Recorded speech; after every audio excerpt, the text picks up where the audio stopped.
अब हम कुछ स्पेशल कैरेक्टर्स को देखते हैं जर्मन लैंग्वेज में। आ के ऊपर अगर आपको ये दो नुक्ते नज़र आए तो इसको उमलाउट कहते हैं, दो नुक्तों को। और आ की आवाज़ फिर आ से चेंज होके ए हो जाती है। और अगर आपको ओ के ऊपर ये दो नुक्ते नज़र आए, उमलाउट नज़र आए, तो आप इसके ओ से बन के उ हो जाता है। अगर आपके ऊ के ऊपर आपको नज़र आए ये दो नुक्ते, तो ये ऊ से बन के उ हो जाता है। और इसी तरह से एक स्पेशल कैरेक्टर है, वो है शार्प एस इसको कहते हैं।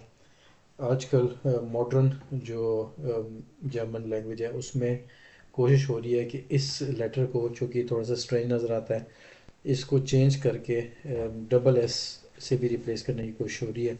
लेकिन आजकल जो है वो दोनों ही जो है ना वो इस्तेमाल होते हैं। इसको शार्प एस या एस सेट कहते हैं। तो ये स्पेशल कैरेक्टर्स की बात हुई। बाज़ कीबोर्ड्स में जो है वो स्पेशल कैरेक्टर्स जो है वो अवेलेबल नहीं होते जर्मन लैंग्वेज के। तो उसका हल फिर ये है कि अगर आ के ऊपर उमलाउट अगर आपने डालना है तो इसकी बजाय आप आ के साथ ए का इजाफा करते हैं, जर्मन लैंग्वेज का ए। आ ए पर अगर आपको लिखा हुआ नजर आए तो फिर इसका मतलब ऑटोमेटिकली इसकी आवाज़ ए की निकलती है। मतलब जिस तरह आ के ऊपर उमलाउट होता है, वही अगर आप सिर्फ आ और ए लिख दें तो वो ए बन जाता है फिर। इसी तरह से ओ पे अगर आपने उमलाउट डालना है और आपके पास उमलाउट की पॉसिबिलिटी नहीं है कीबोर्ड में, तो ओ के साथ ए लिख दें तो वही ऊ की आवाज़ निकल जाती है। और इसी तरह से ऊ के साथ ए डाल दें तो ऊ की आवाज़ निकल जाती है।